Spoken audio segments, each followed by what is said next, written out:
Thanks for coming. This is deep diving into gRPC security, case study on API security, and we'll have some fun proto-buff reflection. I'm Dana White. I've been a software engineer for a long time. I have a lot of animals. This is Austin, who's going to be speaking later. He likes dogs, and he's been a software engineer for a while. So what we do. At StackHawk, we make a dynamic application security testing tool to ensure API security, and it helps engineers find, triage, and fix vulnerabilities before they see production. We basically enable engineers to shift security left, and we are part of the team. Austin and I particularly are part of the team that engineer the DAST scanning tool. We also really like gRPC. So I'm going to give a quick overview of what DAST is. Austin's going to dive into it a little deeper when it's his turn to talk, but kind of you need a basic understanding for what we're going to go into next. Like I said, dynamic application security testing, that's what DAST stands for. It tries to mimic a hacker trying to hack your site. So like live hacking, what they'd be able to, access over HTTP. And so part of that is, to explore that is you need to be able to get the full surface of your application to test. So some of the things you think about when someone's trying to attack your site, SQL injections, pretty much, everybody knows that one. So what we do is we do SQL injection, but over HTTP. If you're familiar with the XKCD comic, this is Little Bobby Tables, but over HTTP. So this discovers how you don't sanitize your database inputs. So one of the things we need to do to discover the surface of your application is to I forgot what we're going to be talking about. Sorry. Okay, so there's three parts we're going to be talking about: a developer tool to discover and iterate on authentication, which I was kind of saying that you needed that to discover the surface of your application. We're going to talk about how at StackHawk we run our internal microservices with gRPC, and then we're going to talk about discovering vulnerabilities in gRPC services. So the authentication part. Authentication is always a problem. Authentication is always different, and it's actually designed to be unautomatable. And there is always some legacy authentication where you need 3 cookies and a bearer token, and the guy who wrote it left 10 years ago. So to actually discover the authentication for your application, you need a quick way to test authentication. So this is what auth might look in our CI/CD pipeline. That's just an example of our config file, and it's really simple, and that's pretty nice. But other times you might need web inputs. This is a little Selenium script designed to click buttons so that you can auth. So that's kind of hard to work on that by starting the scanner or doing a PR to CI/CD to wait for the scan to run. So if we need to iterate real quickly, we decided to come up with a tool, which is, and we use gRPC for it because we love gRPC.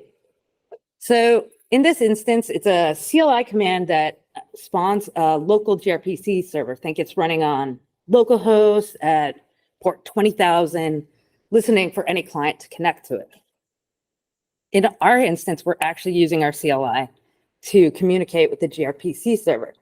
And it's watching all those config files that I just showed you for a change and then streaming anything back so that you have instant feedback and you get it immediately. So how it works, this is you at your computer. That's your application. It's pretty fancy graphics, I know. That's you authenticating, and it doesn't work. Let's step back a little bit. We threw our gRPC server in there, and now it goes to our gRPC server and goes back to your application, and this time it works.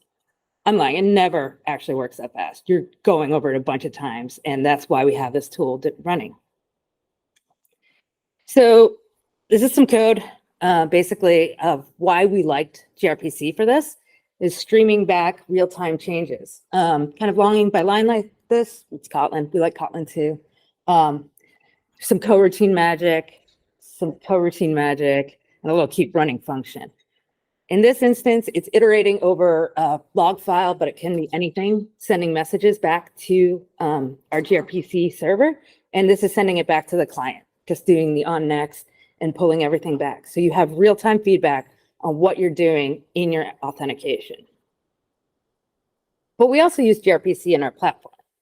We have a pretty typical setup. I guess if anything's typical, we have our Microsoft's microservices hosted in Kubernetes, and then we have a RESTful gateway API to talk to our front end over HTTP 1. But we have gRPC communication all in the back end. For some of examples, we handle our protobufs by having it all in one repo, and we wrap all our request responses so that if like maybe this underlying config changes or we add something to it, we don't break the contract. But we're security, so we need to test our services. So we could test our API gateway, and that requires every other service that it depends on up and running in Kubernetes, which we do that, but you're only testing the pathways in the microservices that it uses. And like I said, authentication is a problem. What we'd like to do is test our gRPC services directly. And yeah, authentication is still a problem, but traditionally we haven't had a scanner that goes over HTTP 1. We need a scanner that goes over HTTP 2. So I'm going to turn it over to Austin, and he's going to talk about the wonderful world of DAST. Thank you, Dana. So I am going to talk a little bit more of the scanner and how we improved our scanner to be able to scan gRPC applications. But before I do that, I want to talk a little bit more about what DAST is and give a little bit more context of the problem we had to approach. So as Dana said, DAST is a dynamic application security testing tool that essentially looks at your live running application and tries to include malicious data in its requests, look at the responses, see what might have stuck, see what a hacker could actually get away with, or a bad actor out there might actually be able to get away with.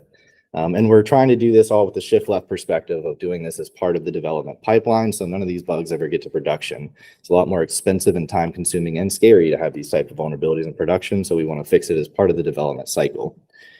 Something else that's worth noting is that there's particular code scanning tools out there such as GitHub CodeQL, Sneak, and what they're doing is static code analysis, where they're going line by line and actually looking at your code to see if there's any outdated packages, known vulnerabilities that you have straight in your repo.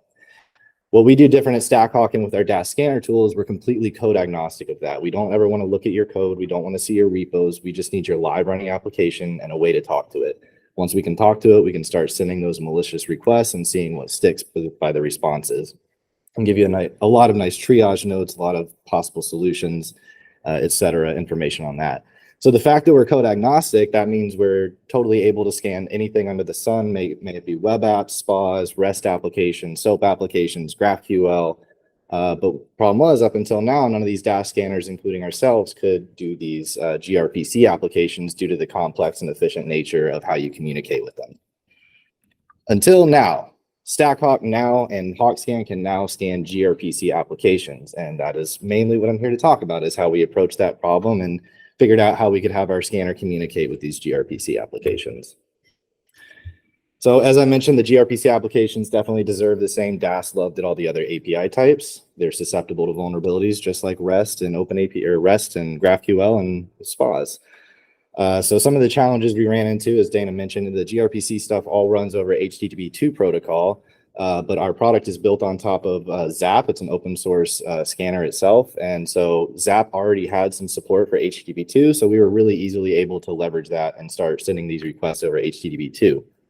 As we also know about the complexity, which also lends a lot to the efficiency of gRPC, without access to the protobufs, it's hard to determine what the kind of schema of one of these applications looks like.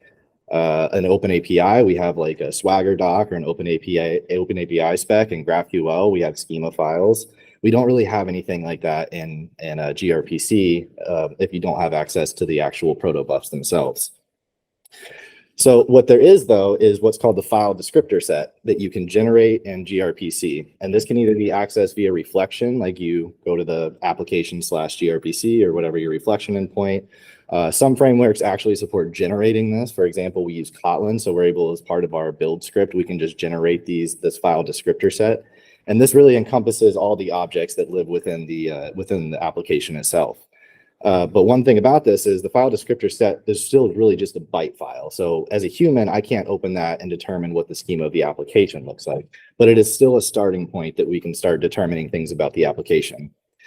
So it's not impossible, and leveraging the gRPC libraries that are provided to us, particularly like I mentioned, we're using the Kotlin ones, we can start going through and programmatically looking at these file descriptor sets and seeing what the application has, what types of messages, what types of services, what types of methods, etc.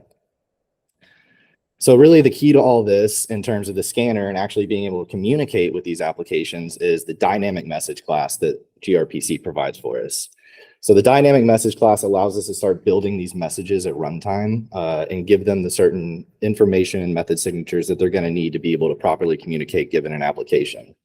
So really all we need to do is by parsing through this file descriptor set and getting certain types of messages, whatever it may be, in this case, say an all string message that just has a few strings of this field, we can start iterating through that, setting the values to what we want. And then when we instantiate this dynamic message object, we give it the original type that we pull from the file descriptor.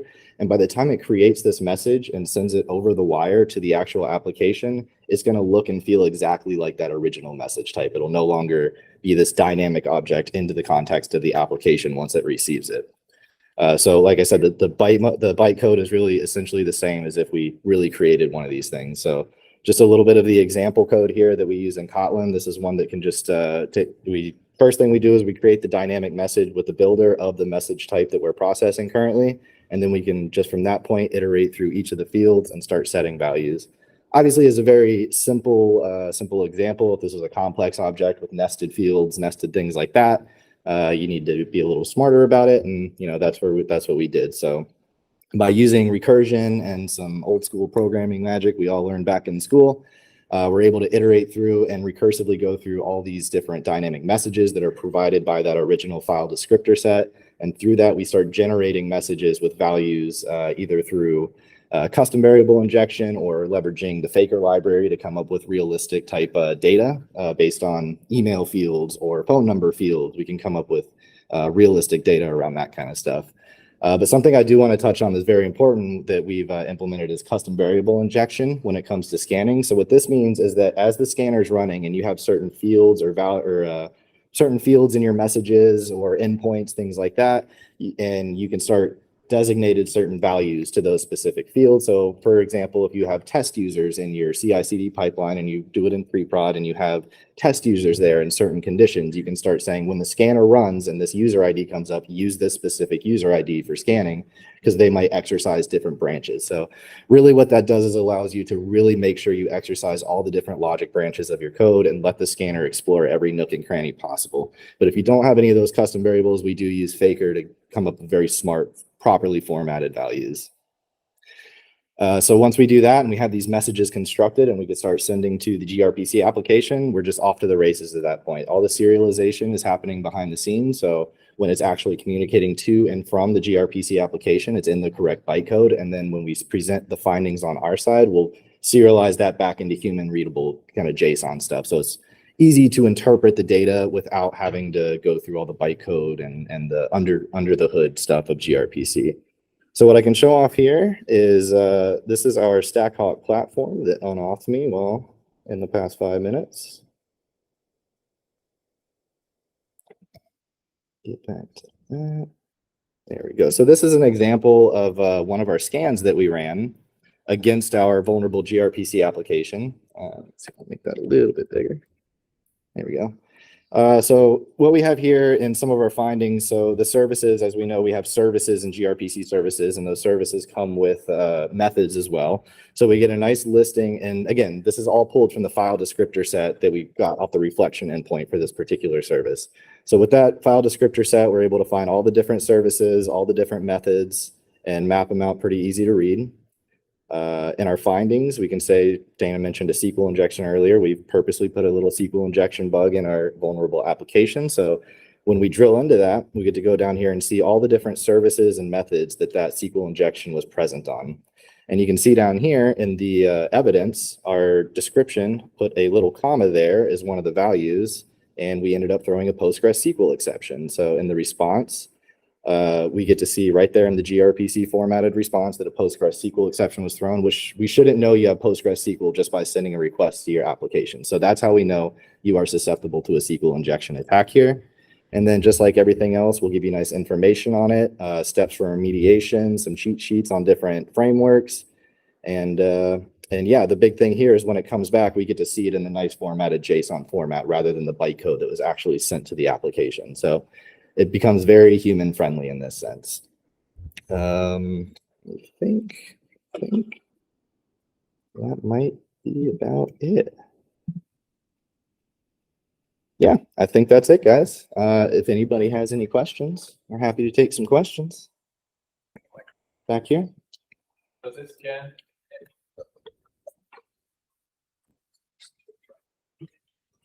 Does it scan any vulnerability other than SQL injection? Oh, does it? Here, I can actually show you while I still have this up. If we go back over to the scan, we can see the plugin summary. And essentially what this plugin summary is a list of all the different vulnerabilities that it checked for.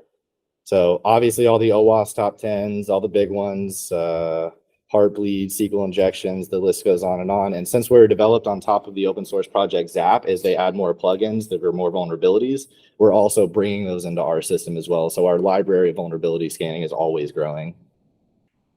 Sure. Any other questions?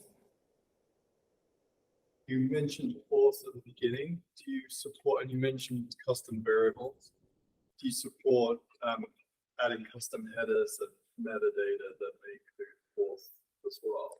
Yeah, there's a few different ways that we can do that.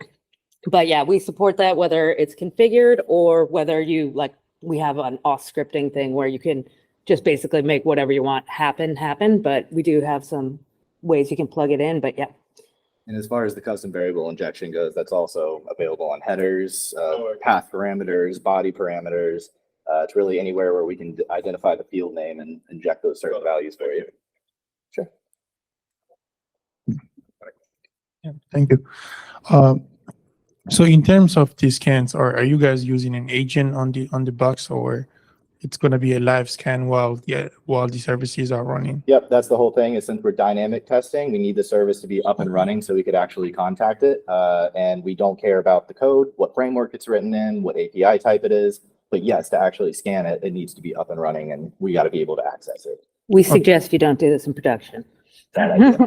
Understood. And what kind of, what are the resources, for example, when the scan is running, in terms of resources, how heavy is the scan? A lot of that depends on how big your application is itself. If you have a pretty efficient small weight applications, a lot of times our scans are a minute long, maybe not even that long. But some of our larger legacy and people that are scanning entire gateways rather than individual microservice, a lot of times we can see slightly longer scan times. But as far as resource goes, it's very configurable, and you can pass arguments to say how much memory you want the scanner to use, et cetera. So you can control that. Okay, thanks. Sure. All right, one more? Sorry, I was unfamiliar with Stackhawk and Zap before today. Mm-hmm. I was unfamiliar with Stackhawk and Zap before today. So the root question is, why would I use you rather than Zap? And the second question is, can I use you for free to get started? Well, to answer the first question, why would you use us rather than Zap? If you have ever used Zap before, I think that would answer your question alone.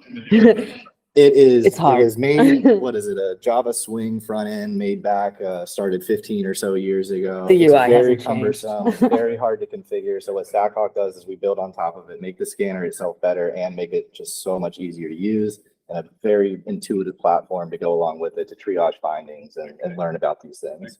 And I don't believe it supports gRPC natively. Zap? No, well, maybe if you do some crazy, Yeah. jump through some crazy hoops. But the second question is, or second answer is yes, we do have a free trial account where you can scan a single application as much as you want for free. We don't charge by scan time. So you can take a single application, go to the races on it, full support from Stackhawk, and go to town. And the 2 week. As all enterprise customers, we be able to fall back to a free tier, and that's what we do. That's our VP of product, Lauren. Say hi. Thanks for coming, Lauren. I have a question. Does it matter where the application is deployed that you're scanning, like cloud or on-prem? Nope, as long as we can talk to it. Yeah. We We- like to run the scanner as close to the application as possible, just for latency reasons. But yeah, as long as we can contact the application in one form or another. So say it's like an internal on-prem. Is the scanner something that you can deploy locally or? Sure, yeah, we have a CLI that you can run. We can, we're also Dockerized, so it's easy to stick in any pipelines or anything like that. But yeah, typically as developers and us working on it, we're using the CLI quite frequently. But yeah, totally easy to do that. Cool. All right, guys, well, we appreciate the time. Thanks for coming over to the little room to check us out. Thanks, everyone.